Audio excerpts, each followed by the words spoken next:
et rendez-vous au premier virage. J'ai réussi, tentative de passage de Paul, ça y est. Ah, il se tente d'accrocher. C'était prévisible, c'était prévisible. Les Prost est champion du monde s'ils ne réussissent pas. Voilà, à repartir. Voilà, c'est là où il faut jouer. Il y va, et il passe, et il se touche, et il s'accroche, et il Merde. Okay, Lewis, it's hammer time.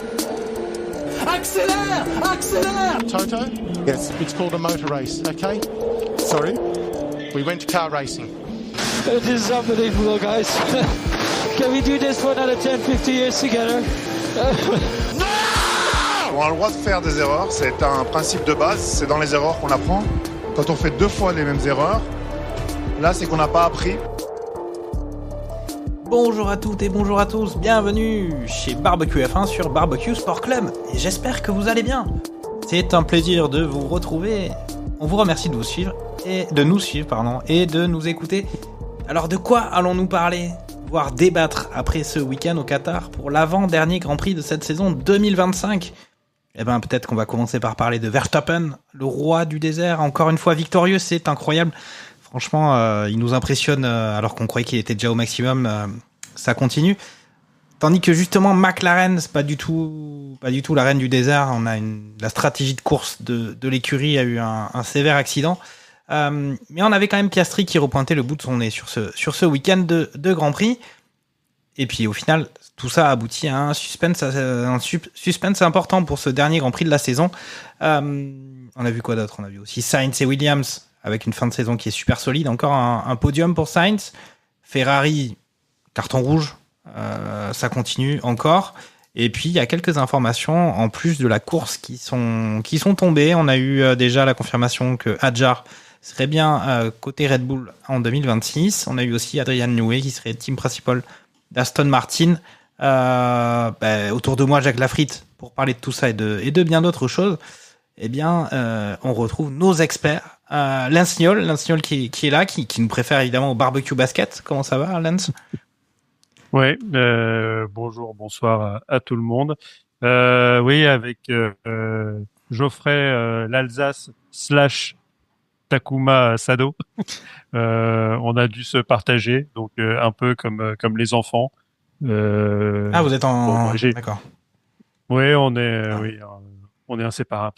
Je vois ça. Donc, il a pris le basket, j'ai pris la Formule 1, parce que c'est vrai que le basket, ça reste quand même le moment un peu creux de la saison, alors que là, pour la Formule 1, pour le coup, on va dire que ça s'accélère. Il y avait quand même pas mal de choses, même si je ne sais pas si Suzanne avait envie de faire un tête-à-tête avec toi, Jacques. Je ne sais pas si j'ai cassé quelque chose, si je tiendrai le chandelier, je ne sais pas. Mais je sais pas. En tout cas, c'est vrai que ce soir, je pense que ça va être une belle émission parce qu'il y a vraiment, vraiment beaucoup de choses à dire. En effet, et évidemment, autour du barbecue, Suzanne Loug, on peut dire que c'est la meilleure rookie de l'année. Je pense que c'est pas superfétatoire de le dire en tout cas.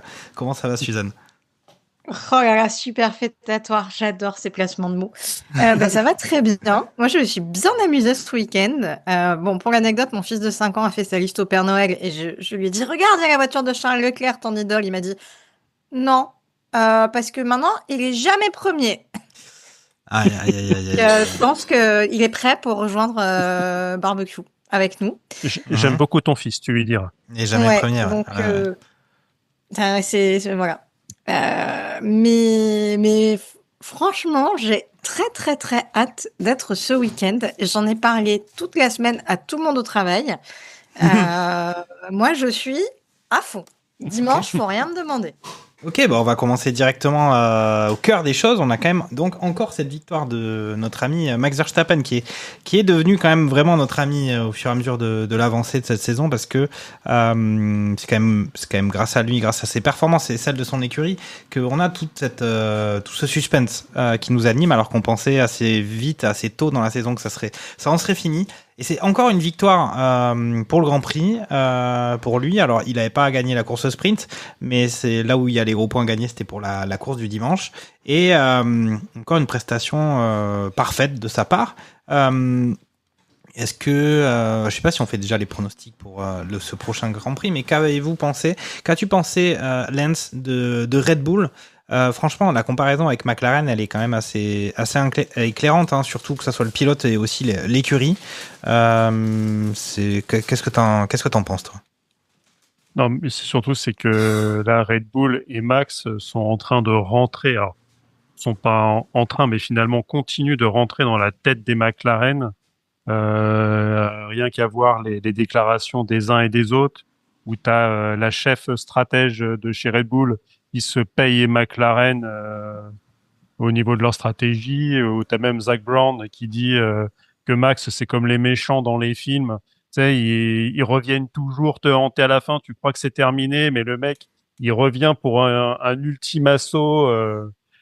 Et dans certains films, il faut le tuer 3 fois. Et Max qui a répondu après, il a fait Yeah, I'm Chucky. Et donc, le film n'est pas terminé en plus. C'est ça en titre de l'émission, on pourrait très bien appeler Max Chucky. Ça pourrait être pas mal, mais en tout cas, il aurait vraiment ils seront. Enfin, Red Bull et Max leur sont rentrés dans la tête et tu peux te dire que l'histoire du plancher, c'est aussi une prise de risque parce qu'ils sentent que ça pue. Là, tu fais référence au Grand Prix précédent de Las Vegas. Ouais. Voilà la stratégie, parce que tu prends Max, il a quand même repris 104 points sur Piastri, il l'a même dépassé. On parlait du fait que Norris n'avait besoin que de prendre 2 points, de marquer 2 points de plus que ses adversaires. S'il y avait 24 points, donc avoir 26 pour être déjà champion au Qatar, bah, il a encore perdu des points en ne terminant même pas sur le podium. Donc, ouais, il y a peut-être une peur de gagner qui s'installe chez McLaren, j'en sais rien. Eux, ils ont déjà. Ça, en tout cas, après émission. En tout cas, je suis déjà content pour tout ce qui est constructeur des voitures, les ingénieurs, la team vraiment des mécanos, etc. Parce que eux, ils ont leur titre, on pourra pas leur enlever. Eux, ils ont fait le job. Mais maintenant, il faut que les pilotes, que ça soit Piastri, ça va être compliqué parce que quand on regarde toutes les actions qu'il faut pour qu'il soit champion du monde avec les 2 autres zozos devant, ça sera compliqué. Mais ouais, Norris, il va pas falloir qu'il fasse n'importe quoi. Et déjà terminer la course. Ah même ça c'est clair. Avec Antonelli qui finalement a fait une petite erreur dans le dernier tour et Norris en profite pour le passer. Ça aurait pu être encore plus touchy parce qu'il n'y avait que 10 points d'écart et donc il fallait même 3e avec une victoire de Max, ça aurait pas suffi. Là, il faut qu'il termine sur le podium, quel que soit le vainqueur de la course pour être champion du monde. Donc comme on a vu par le passé, il y a déjà pas mal de choses qui se sont arrivées avec des pilotes à 3 ou à 4 sur le dernier Grand Prix où ça pouvait se jouer. Et on va voir que peut-être que Max a une ouverture. Probablement. Alors, je vais peut-être juste faire un récapitulatif quand même. Donc, on a eu une victoire de Max Verstappen pour le Grand Prix avec une 2e place de Piastri. 3e place, c'était pas Norris, c'était Sainz. Et 4e, effectivement, Norris qui a réussi à doubler Antonelli tout en fin de Grand Prix. Et 6e, Russell. On avait eu cette course sprint où au final c'était Piastri qui l'avait emporté, suivi non pas de son coéquipier Norris mais de Russell, et 3e Norris. On avait Piastri qui avait quand même fait il me semble 2 pole positions sur le week-end, donc qui est bien revenu. Alors t'as parlé du fait que alors effectivement ça se resserre en tête, hein, il y a 12 points d'écart, c'est quand même à la fois beaucoup et en même temps pas beaucoup, parce que ça veut dire que Norris il est quand même vraiment obligé de finir le Grand Prix et sans faire n'importe quoi, donc c'est quand même et est-ce que c'est et je vais poser la question à Suzanne, est-ce que c'est tu dis Max il leur est rentré dans la tête, mais est-ce que c'est pas aussi leur histoire de Papaya Rules là, parce que en fait la première justification qu'ils ont donnée suite à leur erreur de stratégie, alors c'était un peu compliqué sur ce Grand Prix du Qatar puisqu'ils avaient l'obligation de s'arrêter, de pas faire plus de 25 tours avec les pneus, donc c'était complexe, un peu plus compliqué que juste être libre de choisir. Mais leur première réponse était presque de dire au final en faisant ce choix là on voulait pas privilégier l'un ou l'autre pilote. Est-ce que c'est pas aussi Ouais, vas-y. Vrem aussi souvent dit, je me souviens plus de la déclaration de Zach Brown, je l'ai regardé cet après-midi parce que j'ai essayé de faire mes devoirs pour ce soir, mais sauf que j'ai déjà oublié. Mais dans sa déclaration immédiate là, Formula One TV, enfin aux intervieweurs là dans le paddock, il a tout de suite dit, à 2 reprises, il cite Lando en disant, il ne fallait pas sacrifier la course de Lando. Et c'était assez significatif quand même. Après, évidemment, toute la presse s'enflamme sur cette histoire des Papaya Rules. J'ai vu que, je sais plus, c'est peut-être Lucas par les fins. Enfin, je sais pas, un des youtubeurs, ça doit être Lucas par les fins, disait, je pense que c'est pas une histoire de Papaya Rules. C'est le pit stop. Ah oui, voilà, non, pardon, c'est le pit stop F1. En plus, c'est mon préféré. Mais il pourrait être corse, en plus, physiquement. Voilà. mais je vois pas comment ça peut ne pas être une histoire des Papaya Rules. Alors, certes, ils étaient en tête, donc ils ont moins de temps pour réagir, mais à ce moment-là du Grand Prix, ils sont quand même pas non plus, ils ont pas pris une avance énorme, ils ont pas 20 secondes d'avance sur les autres. Il y a aussi ce truc, effectivement, ils auraient pas pu faire un double arrêt. À ce moment-là, s'ils font un double arrêt, forcément, Piastri est devant, donc Norris n'arrive pas tout de suite, doit attendre un petit peu dans la pit lane, ou ça risque de retarder le truc.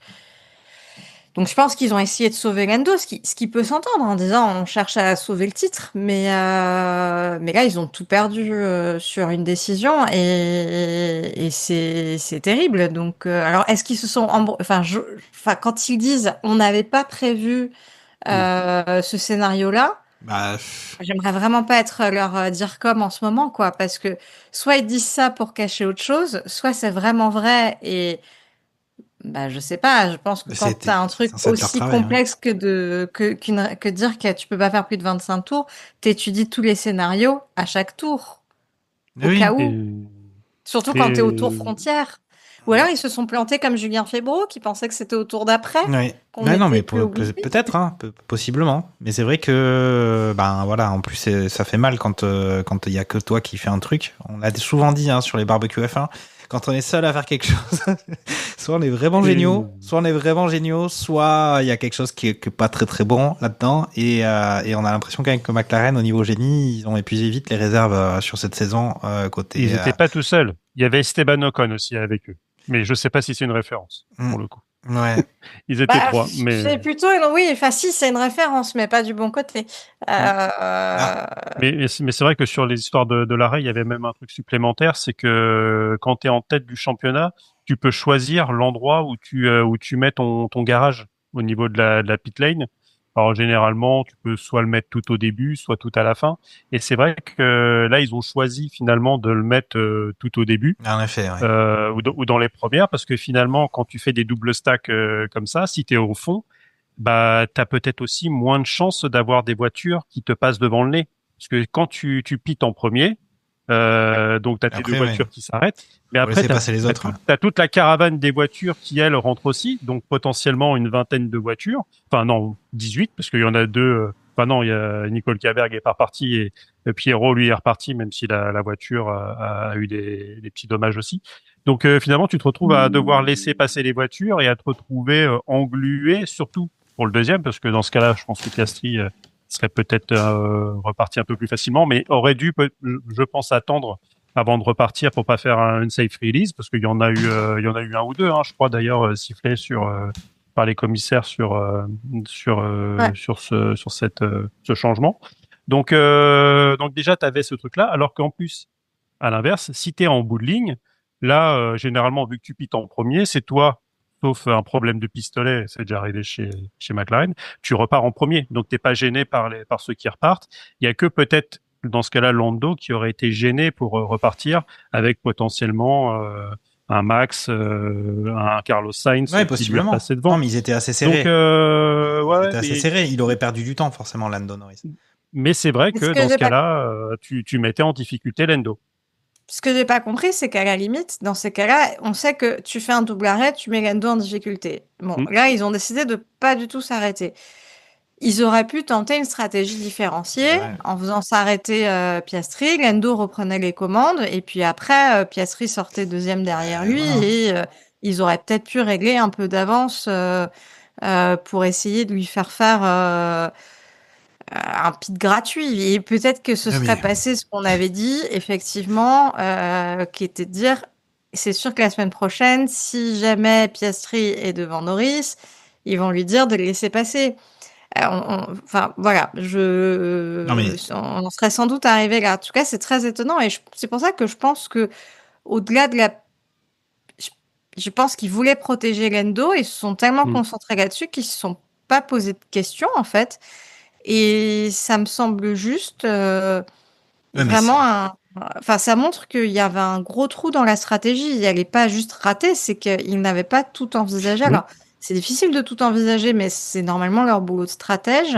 Et ils ont manqué de réactivité. Mais enfin, quand Zak Brown dit on avait un plan et on s'est tenu au plan, mais enfin, à quel moment ce sport est un sport où, enfin, dès qu'il y a une voiture de sécurité ou même une virtuelle safety car, tout est rebattu. Faut pouvoir être hyper réactif, mais ça se prépare aussi. Après, c'est de la com, là. Sans doute. C'est aussi de la com. Il avait peut-être pas envie de dire que l'équipe avait fait une erreur, encore une fois, après le Las Vegas, après là, alors qu'ils sont dans la toute fin de championnat. Mais ce que tu dis quand même, c'est qu'en fait, ça les paralyse de voir différencier les stratégies. Parce qu'ils se disent, derrière, il va falloir faire une compensation. Est-ce qu'on aura le temps de la faire d'ici la fin de la saison, la compensation sur celui qui aura fait le bon choix en s'arrêtant ou en continuant? Et ça, c'est les papaya rules. Pour moi, c'est une absurdité.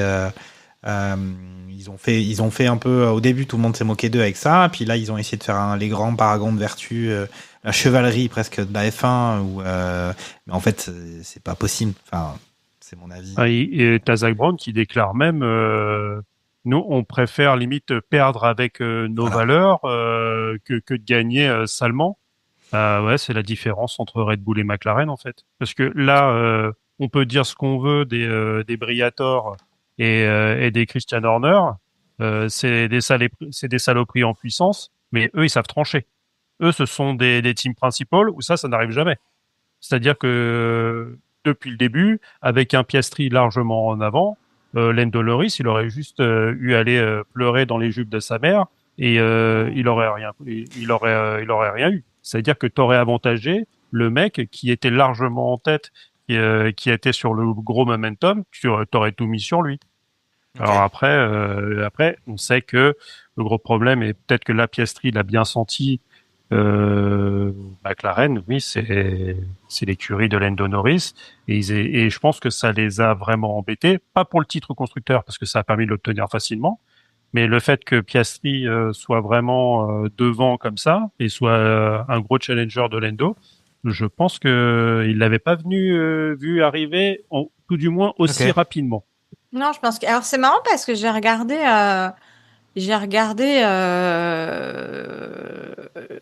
en cherchant un peu là les articles, je suis tombée sur un article de l'équipe pour le Grand Prix de 2023 et j'ai eu un moment où j'ai eu un petit bug parce que en fait c'était Piastri comment ils écrivent Piastri a repris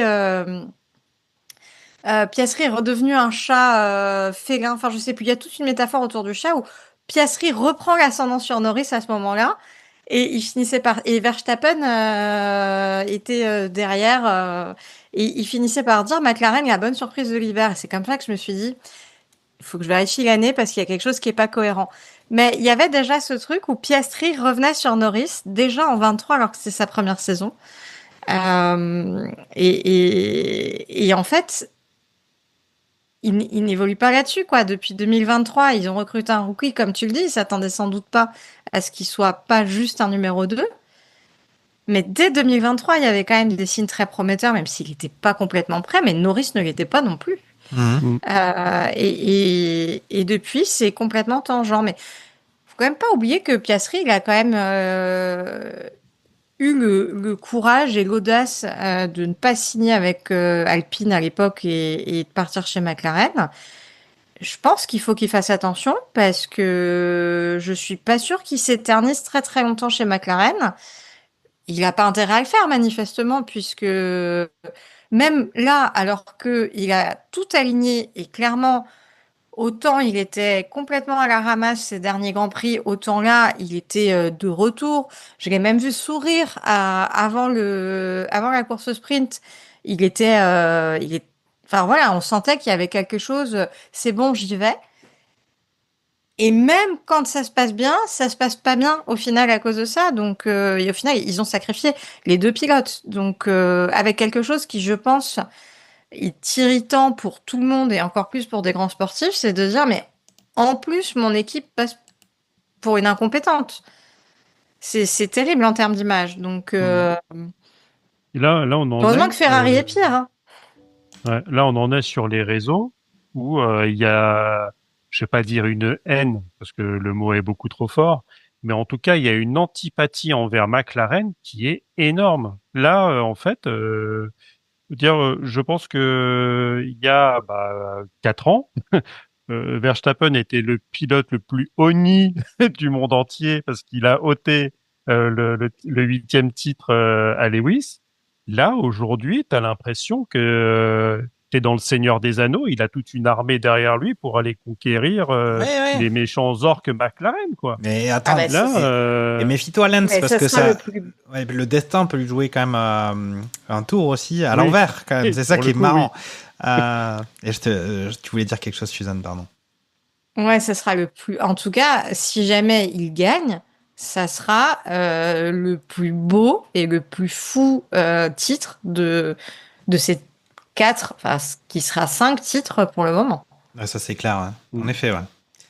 Ok. Et alors, donc là, au final, on va commencer les pronostics un petit peu plus tôt là que d'habitude, mais quand même, il y a un gros truc qui se joue sur le prochain Grand Prix. On a notre ami Lando Norris qui a quand même 12 points d'avance sur Max Verstappen, qui en a 16 sur Oscar Piastri. Comment vous voyez les choses, vous on est toujours, alors on l'avait fait il y a longtemps, on avait dit la plupart des gens de Barbecue F1 disaient c'est bon, ça sera Norris, même quand il y avait le net regain du côté Red Bull et Verstappen. Là, vous voyez comment les choses, parce que bon, il y a 12 points d'écart, mais en même temps, McLaren, ça va vraiment pas bien, je pense au niveau mental, ça va être compliqué. Norris, on l'avait senti mieux dans ses baskets, en tout cas il avait pris de l'ascendant sur son coéquipier, c'était peut-être aussi ça qui faisait qu'on se disait que ça allait vachement bien, mais Verstappen lui marchait dessus quand même assez sérieusement. Moi il me semble qu'on a encore vu un Norris qui était pas trop chevaleresque, avec de grosses difficultés à doubler, alors que quand même le titre est pas joué, donc il faut qu'il se donne un petit peu. Comment vous voyez cette course de dimanche? Est-ce que c'est qui va être champion? Allez, Suzanne, je te laisse commencer. Je pense que c'est malgré tout Norris qui aura le titre, mais je pense qu'il ne va pas gagner la course. Je mise tout sur Verstappen, parce que là, Verstappen, il a le compétiteur en lui ne va pas laisser passer cette opportunité. Et je pense que Piastri aussi risque de mieux scorer que Norris, parce qu'il a plus grand chose à perdre. Entre les compensations, rend lui la place et ça maintenant c'est advienne que pourra pour lui. Mais je suis quand même curieuse de voir si ça va pas être, en fait, scénario catastrophe, c'est que méga tension en interne, parce que c'est pas un duo de pilotes, c'est un duel de pilotes maintenant chez McLaren. Ils ont créé et en plus pour le coup, j'ai l'impression que c'est l'écurie qui a créé ça entre eux. C'est naturel, c'est 2 grands champions. Il y a forcément un peu d'adversité, mais là, ils sont vraiment dans une position de combat l'un contre l'autre. Donc, l'option terrible, ce sera qu'ils se sortent l'un l'autre. Et auquel cas, ça, c'est du pain béni pour Verstappen. Mais non, je mise sur Verstappen gagnant. D'accord, mais pas champion. Et vice-champion, non, et vice-champion du monde. D'accord. Et Norris quand même champion, mais de vraiment pas beaucoup de points. Ok. Et toi, Lens? Et d'ailleurs, qu'est-ce qui se passe s'ils sont à égalité? Parce que non, nombre de Norris a plus de victoires. victoires que En fait, Verstappen. ils sont à mais il en a égalité. plus. C'est les trois pilotes Verstappen ont gagne. 7 victoires. Si Verstappen gagne, ils sont à égalité, c'est Verstappen qui est champion. Bon, l'inverse aussi est vrai, mais Après, ça se jouerait s'il y a le Seconde même place nombre aussi. de victoires, c'est son seconde place et tu redescends après. Ouais. je crois que Mais seconde j'avais place, pas compté. seconde place, c'est Norris qui est devant. Et ils pourront pas le rattraper. Par contre, ils sont tous à égalité au nombre de victoires cette saison. Ouais, de toute façon, c'est ce que je disais tout à l'heure. Entre guillemets, la configuration la plus simple, c'est Norris fait podium, il est champion du monde, quoi qu'il arrive. Donc, alors que si il n'y avait pas eu l'erreur d'Antonelli dans le dernier tour et qu'il terminait cinquième, notre ami Lando, en fait, il y avait 10 points d'écart.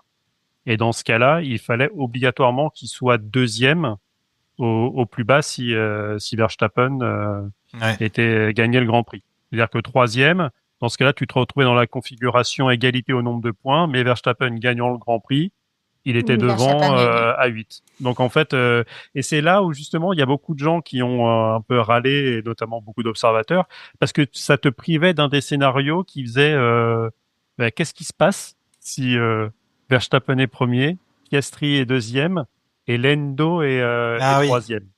En effet. Est-ce que dans ce cas-là, Piastri fait une fleur à son collègue en le laissant passer et donc finissant deuxième, il est champion du monde? Ou alors il le laissait troisième, égalité de points, Max a plus de grands prix gagnés, donc il est champion du monde. C'est pas possible ça. Moi, je pense que Piastri laisse pas passer. Ah oui, carrément. Après, il est viré direct. Moi, je pense qu'il le laisse passer parce que pour le coup, Piastri, ça lui rapporte rien. Ouais.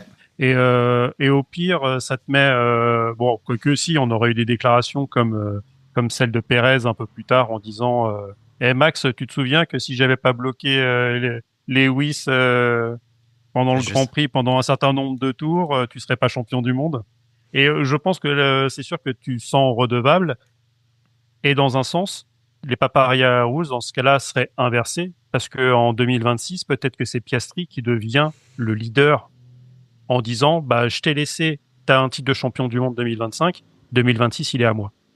Ouais, ça c'est on est vraiment si bien sûr t'as la même voiture, mais c'est là dans ce cas-là ça peut plus arriver parce que c'est un cas de figure qui peut quasiment plus arriver, sauf bien sûr où Piastri est troisième, Norris quatrième et que tu fais le challenge parce qu'on n'a pas parlé d'une certaine écurie.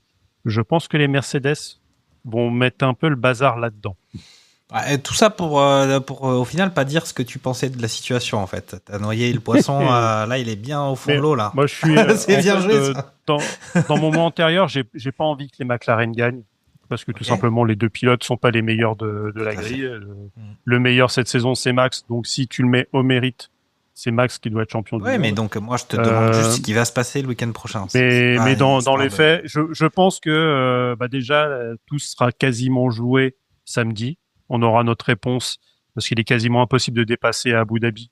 Donc celui qui est en pôle samedi aura de très grandes chances, sauf casse moteur, sauf stratégie. Malheureusement, Nicolas Latifi n'est plus là. Hein, donc ni Mazepin. Ouais, après il y a quand même Mazepin, mais après il y a aussi quand même Liam Lawson qui est quand même souvent assez déterminé dans ses actions et puis en plus il est quand même pas mal aussi. Il est quand même du groupe il est quand même du groupe Red Bull hein. Donc il peut faire ça. Et en fait mais c'est exactement ce que je me suis dit ce week-end. Je me suis dit c'est dommage, McLaren ils n'ont pas d'écurie petite sœur, ils peuvent pas reprovoquer une petite safety car. C'est la multipropriété. Leur sujet c'était de dire on perd toute flexibilité s'il y en a une autre. Je suis sûre que Red Bull n'aurait pas hésité à faire se cracher discrètement une petite Alpha Tauri à une autre époque. Ouais, et puis Briatore est revenu en F1 donc on peut toujours rêver d'un véritable feu d'artifice mais bon.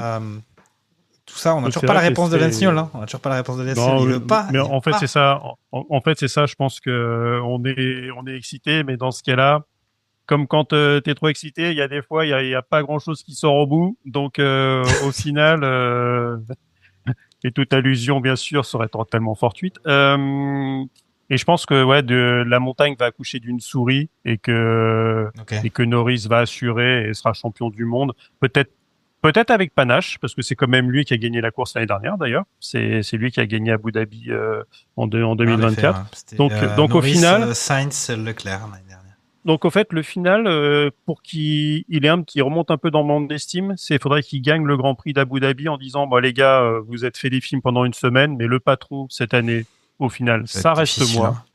J'ai gagné le Grand Prix sans aucun problème. J'ai mes X points d'avance. On n'a jamais tremblé sur tout le Grand Prix parce que j'ai fait la pole position le samedi. Je suis parti en tête. Pour une fois, j'ai fini le premier tour sans perdre ma place et j'ai tout maîtrisé. Les arrêts se sont bien faits. Même s'il y a une safety car, vu que je suis devant, ça change rien. Je reste premier. Et j'ai quand même l'impression qu'on peut se diriger là-dessus. Ok. Et finalement, on se retrouve mardi prochain en débriefant le Grand Prix en disant bah finalement tout ça pour ça. Ouais. Alors moi Mais je dis aussi, j'espère le contraire. moi je dis aussi une victoire de Lando Norris victoire champion Lando Norris. Après je connais bien Lance Stroll au niveau des pronos, il a un peu la stratégie du chat noir là, c'est genre je pronostique l'inverse de ce que je pense vraiment parce qu'à chaque fois je suis pas chanceux. Mais on verra ce que ça dit sur ce week-end. Après, ouais, juste, je voulais revenir quand même. Tu parlais du fait qu'il y avait quand même une sorte de flambée sur les réseaux sociaux anti-McLaren. Moi, je trouve quand même que leur sorte de règles là, et leur truc un peu dynamique interne on fait des compensations, il faut que ça soit égal entre les coéquipiers, ça tue un peu le sport, le côté sport de la course auto, et ça vole un peu quand même en tant que supporter, ça vole un peu de la vivacité de la course, quoi. On se dit derrière, en fait, à chaque fois qu'ils font un truc de leur côté, c'est parce que c'est une mamaille interne. Ils laissent pas la liberté réelle aux pilotes à s'exprimer autant qu'ils le souhaiteraient. Est-ce que vous êtes d'accord avec ça, ou c'est moi qui m'emballe avec McLaren, Suzanne? Non, oui, je suis assez. Alors, moi, je me suis pas mal questionnée ce week-end, mais je reviendrai peut-être dessus plus tard sur ce que Takuma a soulevé la semaine dernière en disant personne n'aime Norris. Et je me suis dit, mais c'est vrai, mais pourquoi personne n'aime Norris? Mais en fait, je pense que c'est ça, c'est que avec les règles de McLaren, on a l'impression que c'est presque un tableur Excel avec une petite moulinette là qui compte les points de compensation entre les deux pilotes, mais quand même au profit quand même plus souvent. C'est censé être équilibré, mais ça reste quand même à l'avantage de Lando Norris souvent. En fait, ça tue la surprise, ça tue la sportivité. Et effectivement, tu peux entendre qu'il y ait des ajustements qui soient faits au titre du championnat constructeur et dans l'intérêt de l'écurie. Et ça, c'est évident parce que c'est aussi un sport d'équipe, la F1. Mais la force de ce sport, c'est que c'est un sport d'équipe et un sport individuel à la fois. Et ils sont en train de casser quelque part cette mécanique individuelle-là. On est quand même très très loin de let them race. Sans pour autant les inviter à s'entre-éjecter de la route à chaque Grand Prix. Mais oui, en fait, je pense que ça répond en partie à la question. Je me l'étais pas formulé comme ça avant que tu le fasses, mais quelque part, ça abîme la sportivité. Et c'est dommage.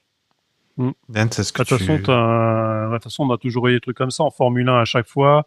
T'avais un petit arrière-goût dans la bouche, même en piste, quand la stratégie est logique et que finalement le sport pour maximiser les résultats d'une équipe et d'un pilote en vue d'un championnat du monde, où on a vu des pilotes laisser passer les uns les autres. Là, par exemple, Tsunoda qui laisse passer Verstappen dimanche, parce que Tsunoda se qualifie devant Verstappen sur la grille, ça a choqué personne. Et mais finalement, ça, c'est normal. Mais voilà, c'est dans le truc de l'équipe. Donc finalement, c'est plutôt le discours de façade où on va dire qu'on met des papayes rules, où tout le monde est à égalité, il y a des arcs-en-ciel partout et des licornes et des bisounours et on se fait des câlins tous ensemble avec des cœurs dans tous les sens. Mais dans les faits, tu l'as dit, on a quand même senti que l'écurie était quand même pro Lando. Et au final, dans toutes les écuries, quasiment, t'as toujours un pilote qui est mis en avant. Je pense que si tu vas chez Mercedes, personne prendra ombrage en disant que normalement Russell est le numéro 1 chez Red Bull, on se pose même pas la question.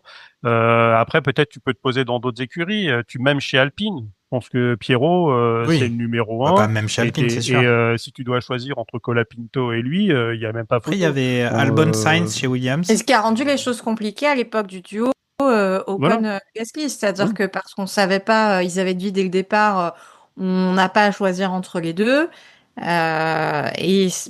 Certes, ils avaient une petite antériorité, mais effectivement, en fait, ça crée du flou et de la confusion parce que tu sais jamais quelles vont être les décisions de l'équipe, qu'elles sont un peu compensatoires, mais beaucoup à favoriser quand même quelqu'un. Et quand t'as pas un modèle identifié de pilote numéro 1 et de pilote numéro 2, tu as du mal à anticiper les stratégies d'équipe. Et je pense que ça met tout le monde un petit peu en flottement et du coup en insécurité. Et les pilotes avant toute chose. C'est ça, mais quand il n'y a pas de hiérarchie. Quand il n'y a pas de hiérarchie, il y a toujours un doute, en fait. C'est ça le truc. Ouais. Et surtout, c'est que la première fois où il y a eu une occasion d'avantager Lando, ils l'ont prise. Et donc derrière, ils ont dû rétro-pédaler le Grand Prix d'après en disant ah bon, alors pour la qualif, c'est toi qui décides quand tu dois y aller et le garage de Lando se mettra finalement fera en conséquence. Donc au final, même dans leurs règles, ils les ont enfreints eux-mêmes et depuis ils sont dans cet équilibre instable en disant bah il faut pas qu'on recommence cette chose-là parce que faut un moment choisir c'est renoncer aussi et quand t'es dirigeant d'une écurie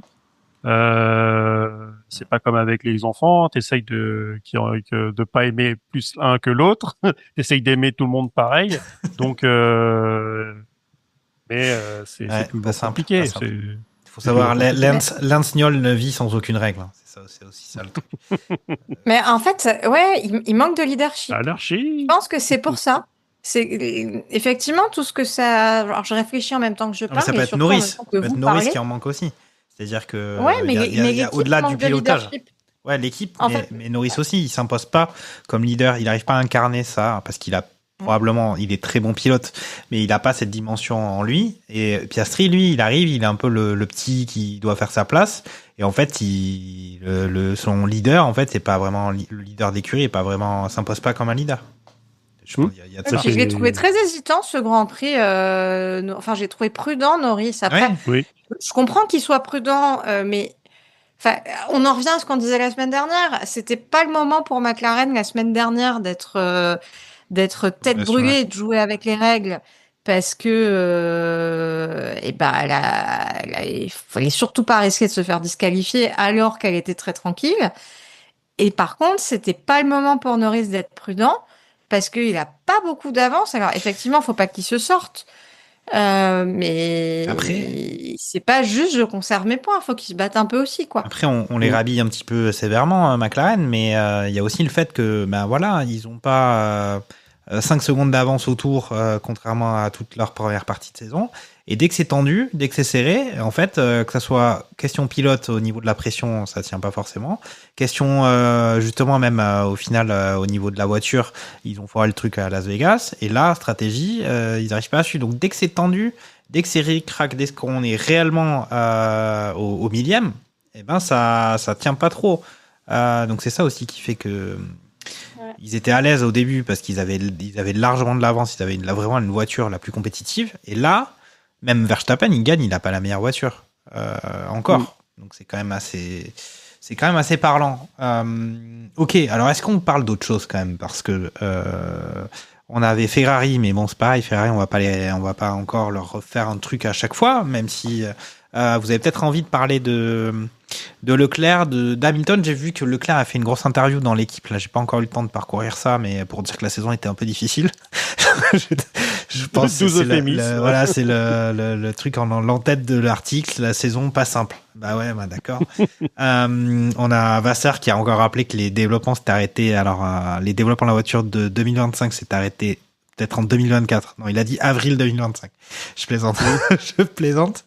C'était peut-être pas le choix le plus judicieux. Ils sont peut-être arrêtés un petit peu trop tôt. Et puis, on a quand même aussi Hamilton qui, pour la deuxième week-end consécutif, il passe pas la cure.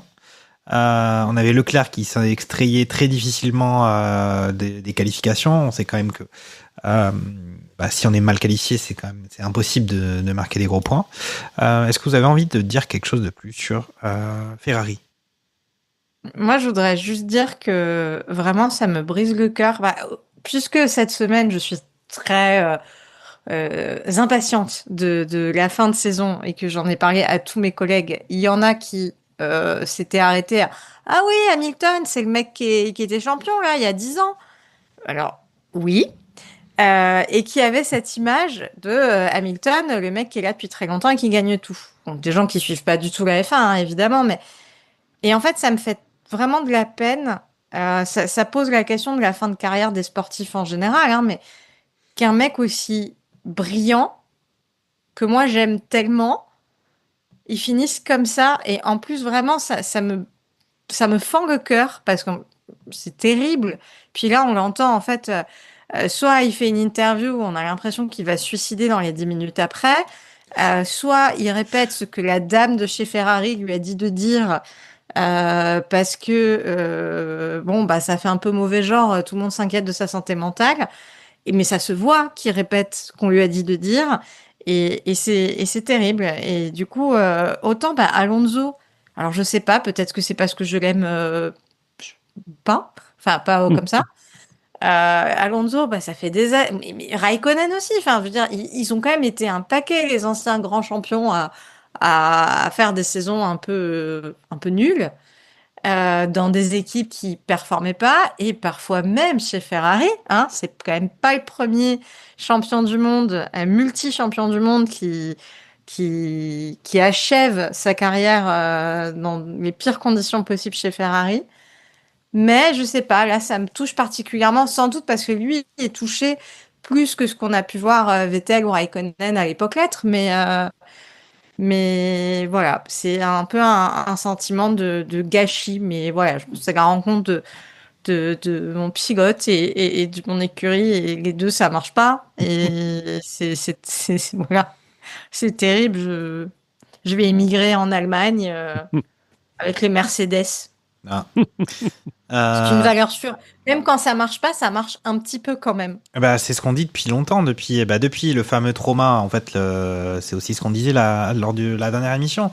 Hamilton, il a jamais récupéré mentalement de sa défaite, en fait, et ça se voit effectivement en interview. Enfin voilà quoi, comme dirait l'autre. Je suis pas psy, mais quand même, je trouve que vraiment ça se voit beaucoup. J'espère qu'il en voit, hein, en tout cas. Mais ouais, mais en tout cas, on disait que déjà Mercedes, il maximisait à fond après le contre-coup avec Russell Hamilton. On disait que Russell, on le voyait jamais, mais il marque des points. C'est toujours le cas. Ça sera la deuxième écurie. On va faire une transition assez rapide, à mon avis, sur Mercedes, parce que Ferrari, faut pas trop les enfoncer quand même. Mais ça y est, quoi. Mercedes, ils sont deuxième, sauf accident industriel thermonucléaire, et on sait pas ce qui pourrait se passer. Ils vont être deuxième écurie. Ils s'en sortent bien. Lance, qu'est-ce que cette trajectoire un peu mêlée, Ferrari, qu'on dit souvent, en fait, tant qu'ils sont pas premiers, ça va pas du tout. Tandis que Mercedes, ils arrivent quand même à surnager, alors qu'ils étaient habitués aux premières places sur les saisons Hamilton. Ouais, parce que t'as quand même une base, t'as toujours une base chez Mercedes. Après, la précédente série de réglementation avec les moteurs hybrides, ils avaient pris largement une avance, et finalement t'aurais mis une caisse à savon avec le moteur Mercedes, t'avais de grandes chances de gagner le Grand Prix. Donc ils partaient vraiment avec de l'avance. Bon, c'est pour ça que je reviens toujours sur mon mantra. On devrait beaucoup plus fêter les titres de champion du monde constructeur que pilote. Parce que c'est ça finalement qui te montre à l'instant T qui sont les meilleurs. Bon, j'en reviens toujours à la même chose. Hamilton n'aurait pas 7 titres s'il pilotait une Sauber ou une Minardi. Même s'il a montré, on en revient toujours à la même chose, même quand Schumacher, avant d'aller chez Ferrari, il a quand même réussi à faire des bons résultats et gagner dans une Benetton. Donc, et pareil pour Lewis au début de sa carrière. gagner, marquer des gros points, faire des podiums avec des voitures pas folles, c'est sûr que ça te donne le droit d'aller dans une meilleure voiture et de truster les championnats et les victoires, c'est certain. Donc, on note quand même que Hamilton fait un très bon départ parce qu'il part en fond de grille, mais comme tous les pilotes qui sont du bon côté de la piste, il y avait ce truc-là, a fait un bon envol. C'est d'ailleurs grâce à ça aussi que Max réussit à passer Lando au premier virage parce que il est du bon côté de la piste. Et donc finalement, Hamilton part assez bien. Il finit à une honnête 12e place. Mais oui, c'est clairement pas assez. Et quand il faudra faire le bilan de cette saison, il a troqué un costume noir pour un costume rouge, qui a même été bleu ou blanc cette année. Merci la communication. Ouais. Jaune aussi, je crois qu'il y a eu un. Mais le jaune est un peu plus présent chez Ferrari. Après, il y a des couleurs qui... C'est plus historique. Pour scier à un sponsor, on va te chercher. Mais si, il y a, En 1958. Voilà, il y a eu des combinaisons bleues. Si, souvenez-vous. C'est bon, arrêtez de nous prendre pour des gens bleus. Pour revenir sur Hamilton, quand même, il est donc au 6e au classement pilote derrière son coéquipier Leclerc, mais c'est plus un hasard parce qu'ils ont quand même il y a quasiment 80 points d'écart, mais juste derrière lui maintenant à 2 points il y a Antonelli, donc il peut. Ouais, c'est ça. Il y a quand même ce petit challenge quand même sur ce dernier Grand Prix qui, je pense qu'ils s'en moquent un petit peu de leur position, mais quand même. Je suis pas sûr qu'Antonelli s'en moque tant que ça. Oui, même Antonelli non, mais Hamilton 6e ou 7e, c'est pas le sujet. Par contre, se faire passer par le gars qui a repris, qui est chez Mercedes maintenant, je pense que ça. Qui a repris ton baquet et qui est rookie. Et le mec, il est rookie, il a pris ton baquet et il finit devant toi. Et qui est le nouveau protégé de Toto aussi. Je pense que quelque part, c'est son concurrent dans le cœur de Toto, comme Russell ne l'est pas, même si c'est un enfant Mercedes. Mais après, mais même un peu plus loin, quand il va chez Ferrari, il arrive en étant Lewis Hamilton. Il se dit bon, Charles, il est gentil, c'est le gendre idéal, il est tout propre, il a gagné 3 grands prix dans sa vie. C'est toi qui disais ça. Attention, t'es en train de mettre dans la bouche d'Hamilton ce que toi tu racontes à longueur de barbecue. C'est pas propre, hein, ça, Lenz, hein, franchement. Moi, je suis désolé. Enfin, pour dire ce qu'on veut, même si De Pielo, il a fait une vidéo qui s'appelle Charles va-t'en. Je vous la conseille. Même il dit que c'est pas forcément uniquement de sa faute et que il y a tout un truc autour. Moi, je dis qu'il embellit beaucoup parce que 147 grands prix, 27 pôles, 8 victoires, moi, j'appelle ça faire de la merde. Mais après, on peut l'enrober comme on veut. Hein. Moi, je trouve que c'est pas suffisant. Après, chacun voit midi à sa porte et qu'on est très gentil avec lui, notamment en France, parce qu'il est francophone et il est beau gosse. Et sa copine aussi, d'ailleurs. Mais ça, c'est un autre problème, c'est un autre sujet. Mais je pense qu'en l'arrivant, il disait, je peux reprendre le lead parce qu'il s'est quand même aussi fait bouffer par Russell chez Ferrari, chez Mercedes au fur et à mesure. Donc, tu dis, là, j'arrive, je peux essayer de refaire quelque chose. Et finalement, j'ai pas ce qu'on veut dire, les mêmes causes entraînent les mêmes effets.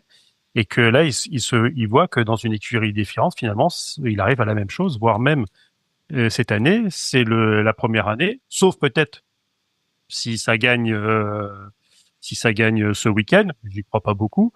Je crois que c'est sa première saison depuis très longtemps où il gagnera pas un GP. Je me rappelle plus. Donc, par contre, ça me semble pas probable qu'il gagne. Il a gagné une course sprint. C'est juste. Je pense pas que ça soit assez pour un tel pilote que lui. Donc c'est vrai que psychologiquement, ça doit être compliqué. Et c'est peut-être c'est le fait la poule. Hein. Est-ce que c'est pas parce que psychologiquement c'est compliqué parce que ça devient compliqué ou l'inverse? Je pense que très certainement. Il y a des rétroactions là-dedans. Après, on l'a dit, c'est sur cette réglementation avec effet de sol, c'est peut-être pas quelque chose qui lui va. Lui, il aime peut-être avoir un gros moteur derrière le dos qui pousse la voiture et derrière il y a sa maestria au volant qui lui permet de garder ces milliers de chevaux sur la piste pendant que d'autres vont s'éclater dans les Tech Pro. Donc et surtout dans des conditions difficiles. Je pense qu'il a plus rien à prouver. Mais la saison prochaine, s'il se passe la même chose avec cette nouvelle réglementation, Suzanne, justement, tu parlais du quand est-ce que finalement le bon moment pour ces grands sportifs pour arrêter. Est-ce que finalement ça terminera pas en queue de poisson la saison prochaine? Est-ce que l'année prochaine on va pas vivre la dernière saison de Lewis Hamilton où il se dit même avec cette nouvelle réglementation là qui est beaucoup plus moteur chez Ferrari, j'aurai jamais mon 8e titre de champion du monde et je m'en dirai, je ferai un farewell tour sur les derniers grands prix. Je sais pas, mais en tout cas, il a lancé ses hospitalities à son nom dans des salons qui vont être sur plusieurs grands prix, évidemment dans des pays où il y a plein d'argent, avec une ambiance club anglais. Tout en merisier, acajou et des cocktails, et on peut voir Lewis, et ça coûte 14 000 € le week-end. J'ai reçu l'invitation par mail. Il a prévu quand même d'y être. C'est plutôt. Il a prévu d'y être, c'est ce que je me suis dit. Et en tout cas, il a prévu d'y gagner de l'argent. Et il a encore prévu que les gens dépensent beaucoup d'argent pour voir Lewis Hamilton 10 minutes dans une hospitality à son. Il y aura quand même la couleur rouge. Donc, non, il y aura quand même un peu de rouge quand même. Il paraît. Moi, j'ai entendu dire que les résultats sportifs c'était pas bon du tout chez Ferrari, mais qu'ils avaient vraiment vu un impact économique intense de cette signature chez eux, que ça restait rentable pour eux sur l'aspect économique. Mais bon, c'est comme faire venir Messi au Paris Saint-Germain. Sportivement parlant, c'est nul à chier. Mais économiquement parlant, je pense qu'on a fait une bonne saison, même si, vu le salaire, je sais pas si ça compensait. Mais c'est sûr que tu as des marques tout de suite qui sont là et qui sont prêts à donner un peu plus. Alors après, est-ce que Ferrari a forcément besoin de beaucoup gagner d'argent? Autant certaines écuries, gagner une place au classement, ça peut être important parce que c'est, je crois que c'était quoi? C'était 15 millions de dollars, je crois qu'il disait, d'une place à l'autre. Si tu finissais plus ou moins haut au classement. Donc pour certaines petites écuries, c'est extrêmement important parce que elles ont des problèmes de financement. Je sais pas si Red Bull, Ferrari, c'est finir 3e ou 4e, à part pour ton ego, si ça change quelque chose au budget. Okay. Bon, ça reste une entreprise capitaliste, hein. Le but, c'est de gagner de l'argent aussi, mais au moins redistribuer en parachute doré quand tu éjectes ton team principal. Mais oui. C'est pas faux.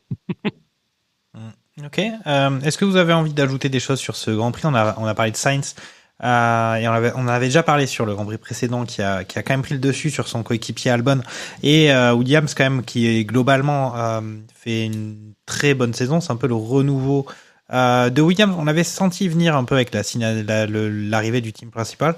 Avec un souffle nouveau qui était revenu et on avait souvent fait des comparaisons. C'est qu'à la différence d'Alpine, ils avaient l'air de prendre le temps de progresser un peu sur tous les sujets, tous les niveaux, de recadrer un peu les choses. On a parlé de Williams, on peut reparler de Williams si vous voulez, en tout cas de Sainz qui est encore sur le podium. Est-ce que ça vous fait plaisir ou pas? Moi je trouve que c'est quand même, ça fait plaisir quand même un petit peu. De voir quelqu'un qui sort des 4 top écuries et qui arrive à se hisser et toute la satisfaction d'une équipe qui a cravaché pour en arriver là. Ouais, moi, ça me fait plaisir vraiment de façon croisée pour Williams, qui était quand même au fond du trou, il n'y a pas si longtemps que ça. Et ça me fait plaisir pour Sainz, parce que le début de saison n'a pas été évident. Enfin, il y avait quand même un gros ascendant d'Albon pendant depuis son arrivée jusqu'à très récemment, et on se disait est-ce que du coup il est pas un peu surfait, est-ce que on s'est pas un peu enflammé sur lui. Il y avait des gens qui redisaient que c'était un pilote payant, même si c'est pas vraiment un pilote payant, c'est juste qu'il a des très bons contacts à la FIA. Mais en définitive, ça fait plaisir de le voir réexprimer son talent et montrer que c'est clairement pas je pense que c'est pas un pilote qui gagnera un jour un championnat du monde, même avec une autre voiture. Mais c'est un très bon pilote, un pilote fiable, un pilote qui a l'air d'être sain dans une écurie.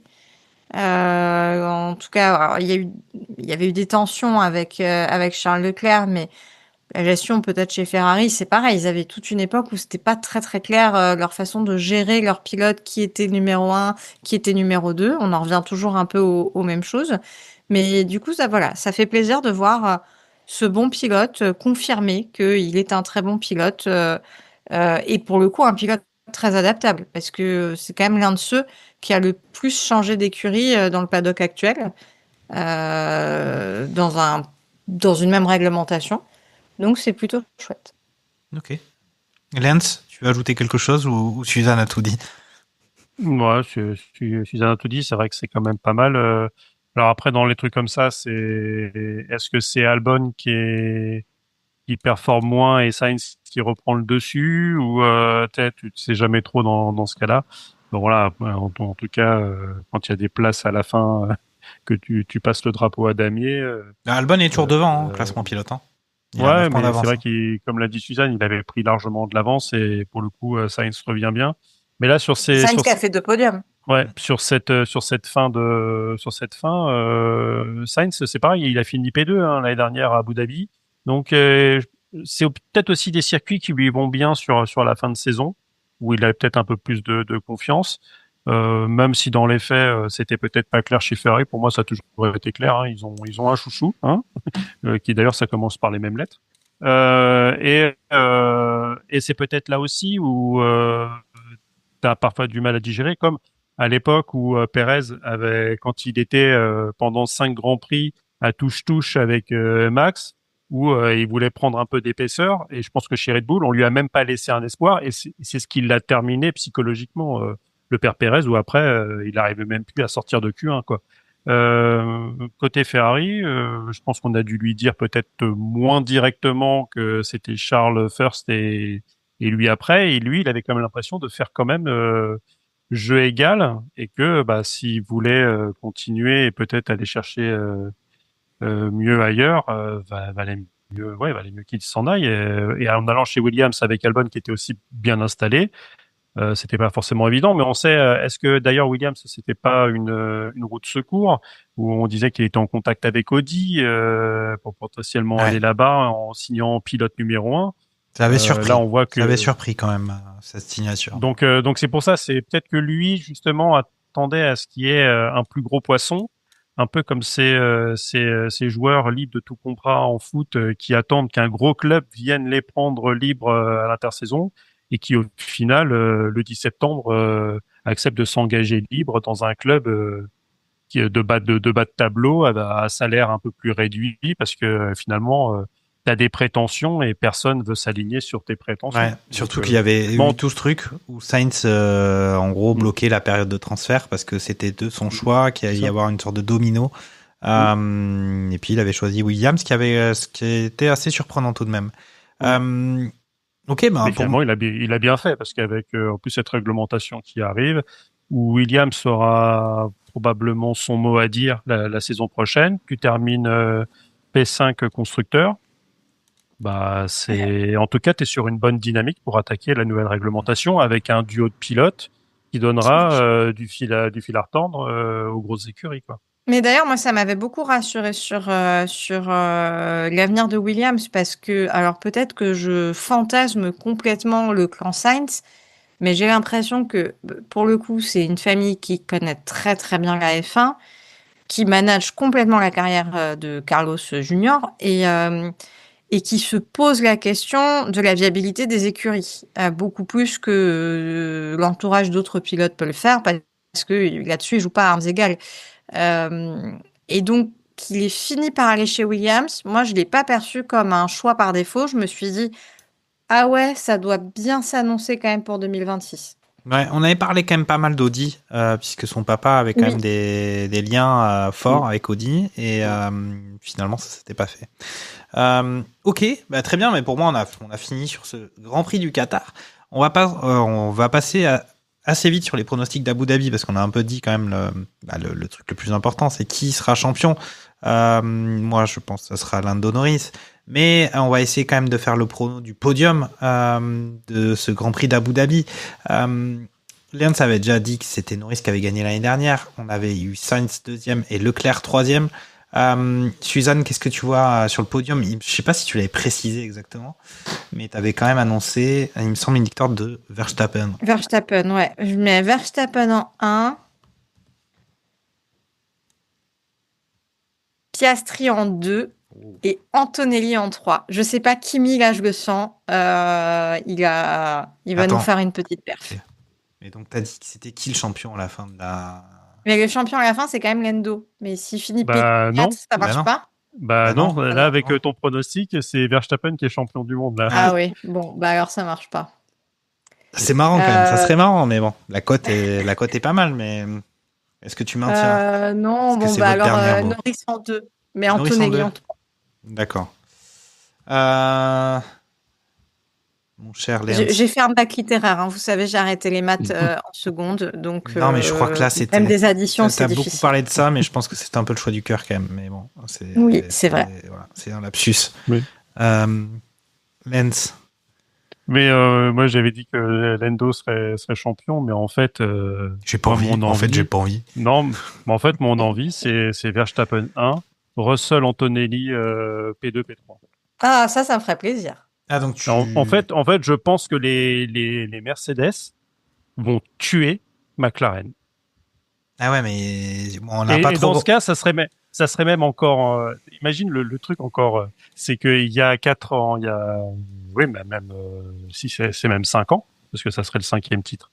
Non, attends, je dis des bêtises, 4 ans. Tu vois, moi c'est pire. Hein, j'ai fait des études d'ingénieur, je ne sais pas compter, donc c'est encore pire. C'est 2000... De toute façon, et depuis que ChatGPT est sorti, de toute façon, on ne fait plus rien. On appuie sur les boutons, on fait les copier-coller dans le prompt. C'est même plus un métier ingénieur. Voilà, exactement, ça a disparu. Voilà, c'est prompteur. Voilà, on est prompteur. C'est vrai que ça serait assez épique que Max pique le titre à Mercedes et que Mercedes finalement lui donne son 5e titre en empêchant McLaren parce que je pense quand même que Norris finira devant Piastri si les deux McLaren sont l'une derrière l'autre. T'as dit Norris finira devant Piastri, c'est quand même aussi un lapsus, hein, j'ai l'impression. Enfin, c'est pas à écarter, hein. Ça peut se passer.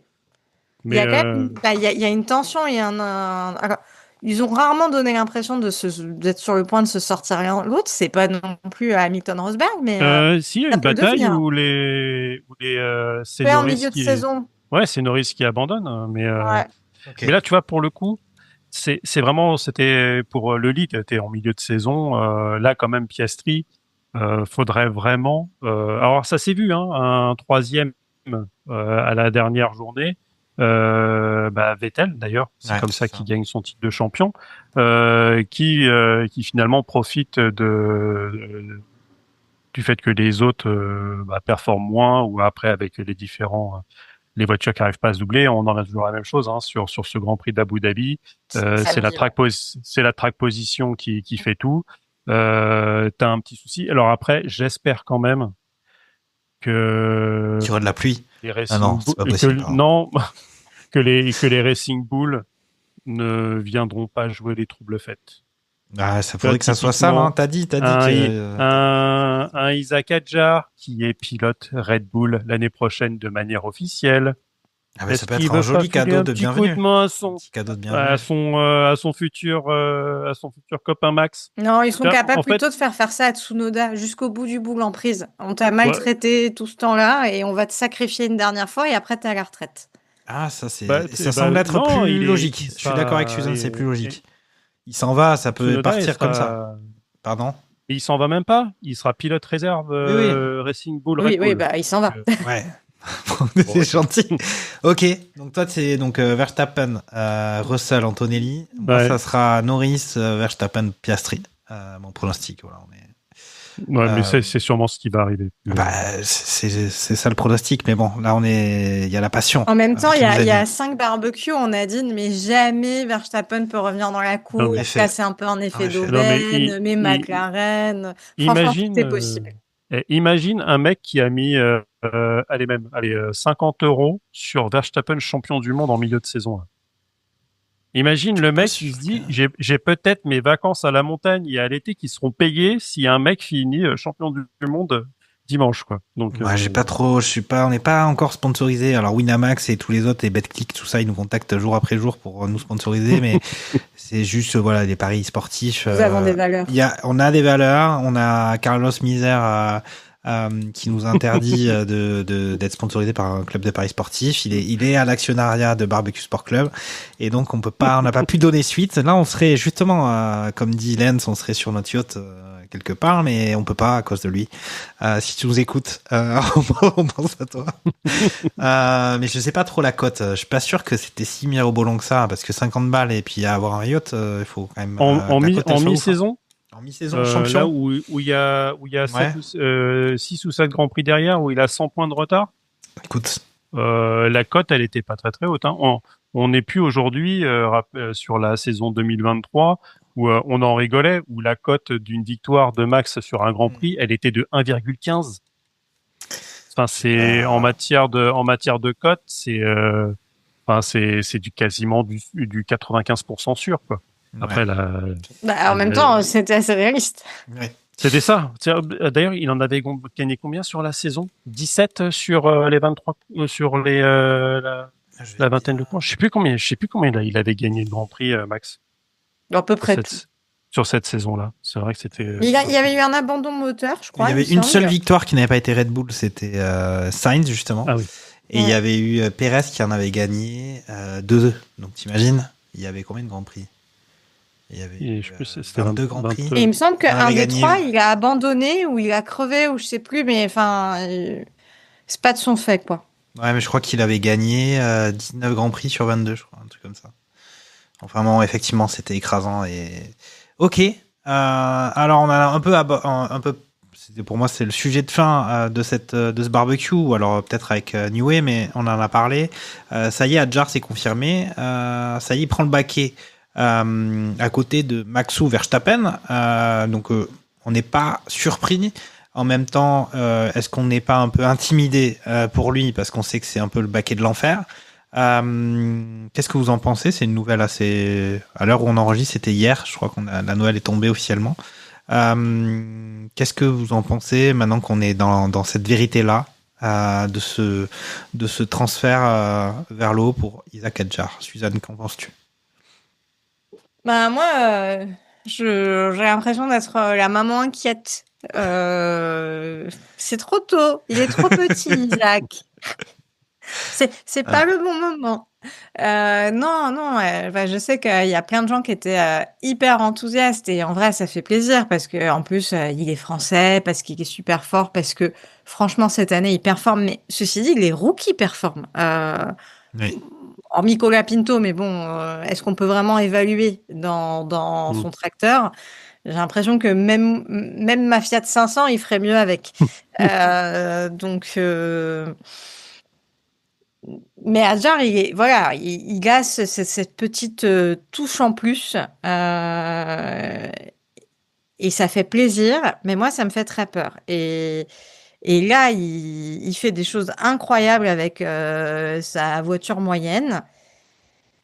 J'espère que le développement de la voiture a été pensé dans la nouvelle réglementation pour 2 pilotes et que ça se confirmera. Mais parce que Tsunoda, où on disait depuis que Mekies est arrivé, on sent que ça va mieux, la deuxième voiture est meilleure.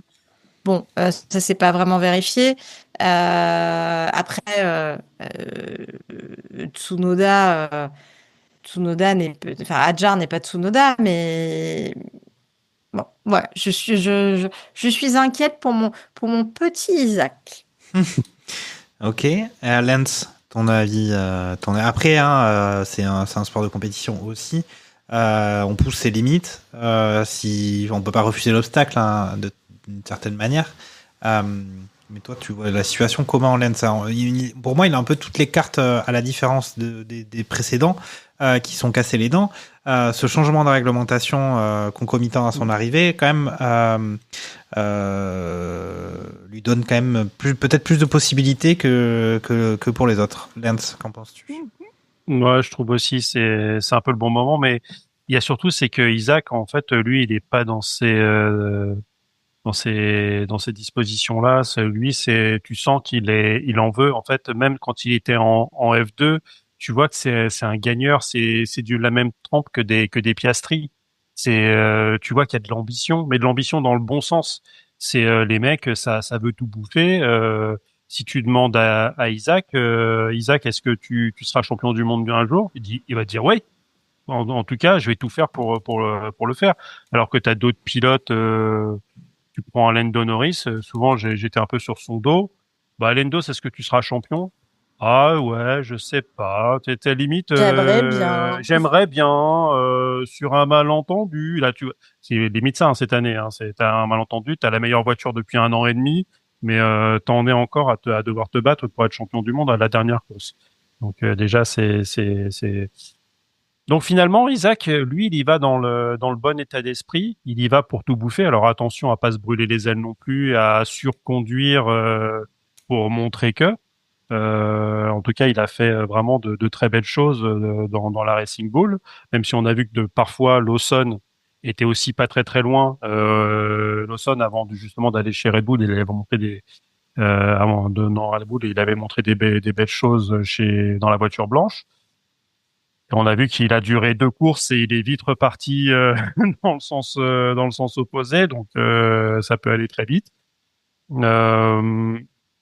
Et surtout, c'est que lui, il est tellement ambitieux, c'est que il dit non les gars, vous allez pas décider pour moi. Je suis dans le projet Red Bull depuis un petit moment. C'est quand même le petit protégé d'Helmut Marko. Il a quand même poussé pour que Hadjar soit là. Donc Marco va pas non plus durer. Il a encore fait des déclarations en porte-pièce suite justement au dépassement de Norris sur Antonelli. Il va peut-être pas non plus durer 1000 ans chez Red Bull. Non, mais bon, déjà, je pense que c'est le genre de bonhomme dans l'écurie Red Bull. Vaut mieux l'avoir avec toi que contre toi. Dire que tes jours sont plus facilement comptés si tu l'as contre toi. En tout cas, s'il te pousse derrière. Mais je pense que toute écurie est pareil. Il a aussi la chance d'avoir Laurent Mekies qui est aussi français, donc je pense que c'est vraiment pas mal. Donc lui de base, je pense que si tu demandes à Isaac, oui c'est ce qu'il veut et que s'il n'avait pas été nommé et que quelqu'un d'autre avait été nommé à sa place, je pense que sur son mental, ça aurait été encore pire. C'est-à-dire que s'il avait dû repartir dans une Racing Bull, je pense qu'il l'aurait mal vécu. Parce que finalement, et même après, il y a des fois, c'est que c'est même par élimination. Alors tu dis, Lawson y est allé, il peut pas y aller. Mais oui, c'est ça. Tsunoda, il a montré, vu qu'avec Honda, ça s'en va, mais finalement, ça reste quand même, parce que ils sont pas vraiment partis, Honda. Ils restent là quand même en zoom. Donc, t'as Tsunoda qui s'en va. Le petit, celui qui va remplacer Lindblad. Voilà, tu imagines, il est nommé à ta place. Dans quelle disposition mentale il serait, Isaac? Il aurait été effondré. Donc finalement, par élimination, c'est lui qui arrive. Et en plus, il l'a démontré sur la piste cette saison. Donc voilà. Donc après, je suis pas forcément. Si jamais ça se passe pas super bien, on sait que chez Red Bull, ils ont aucun problème à jouer au bonneto avec leurs pilotes. Est-ce que Lawson, si ça fonctionne bien, refera une pige? Si ça se passe pas bien, je sais pas si ça s'est déjà vu qu'un pilote viré d'une écurie, il retourne Ricciardo. Enfin, ils l'ont pas viré, mais ouais, il y a Ricciardo, mais bon, c'était un peu. Cette saison, Lawson il commence avec Racing Bull, il va chez Red Bull et il retourne chez Racing Bull derrière. Je veux dire au niveau de la hiérarchie. Il est pas retourné chez Red Bull. Il est pas retourné chez Red Bull. Ouais, bon après, parce que je pense que si tu dois entre guillemets rétrograder Isaac chez Racing Bull, ils vont envoyer Lindblad, ou alors ils sortent. Ou ils virent Lindblad, ou ils virent Tsunoda. Et ils remettent Tsunoda dans la. On est déjà en train de parler de ça, ça porte malheur. On n'en parle pas, on arrête tout de suite. Vous arrêtez cette discussion, monsieur. Je coupe le micro. C'est des choses à envisager parce que c'est vrai que si on veut être comme Suzanne et protéger notre petit, parce que finalement ça le devient. On a oublié Esteban et surtout Pierrot qui roulent dans une caisse à savon, donc on parle même plus d'eux. Et encore, même si Esteban fait des belles choses avec l'AS cette saison. Ouais, Esteban, il est fini. Ah, il est finito, voilà. Bim, la sanction est tombée, la guillotine sur la tête de notre Non, Esteban. mais disons que être dans une top écurie, en théorie, il est pas loin du très haut du podium. C'est ça aussi qui s'ouvre dans les bras d'Isaac, c'est que il y a cette potentialité là qui restera à confirmer quand même. D'abord avec la voiture que Red Bull sera capable de sortir aussi par rapport aux autres. Et en plus avec ces changements de réglementation, on a vu qu'au fur et à mesure, bah oui, plus t'avances dans la réglementation, plus la Red Bull se maximise, mais voilà, et devient max compatible de plus en plus avec lui, il aime bien avoir une voiture qui a du train à l'avant. Enfin, il aime bien certains types de voitures qui ne correspondent pas forcément aux autres pilotes, notamment Pérez. Lui, de voiture, lui, c'était plutôt l'arrière qu'il aimait, une voiture un peu plus stable. Lui, Max, il aime bien les voitures qui tournent toutes seules de l'avant. Si Isaac a réussi à prendre le pli, il pourrait faire aussi des belles choses dans cette Red Bull. Mais après, ça sera aussi une année pour voir, parce que je suis pas forcément sûr que Red Bull performe la saison prochaine, parce que eux, ils ont continué à développer la bagnole et ils ont pris du retard sur 2026. Et c'est un peu ce qui se dit par les observateurs, c'est que finalement, Red Bull a offert à Max le fait de pouvoir se battre jusqu'à la fin. Et donc finalement, il accepte peut-être que 2026, au moins le début, ça se passe pas forcément top. Donc t'as raison, ça fera une bonne année pour apprendre pour Isaac. Donc c'est aussi pour ça que je pense qu'il sera pas inquiété sur la première saison, mais par contre sur la deuxième, là, il aura une obligation de performance. Sauf si Verstappen prend sa retraite. Moi, je pense qu'il va pas rester très longtemps. Je projette pas Verstappen rester s'accrocher très longtemps. Non, mais tellement. Comme j'attends la silly season parce que Piastri à un moment donné va claquer la porte de McLaren quand personne ne s'y attend et hop, ça va tout. Vous savez que tout est noté quand même, hein, tout est retranscrit. Il y a l'IA Barbecue IA qui analyse tout ça derrière et on se rappelle et a de la mémoire.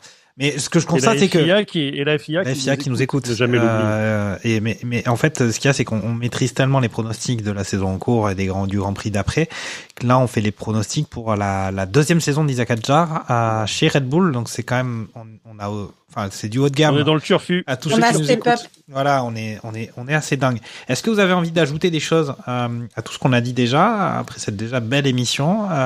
Des choses en plus ou pas, à part écouter Barbecue Basket cette semaine, Lance?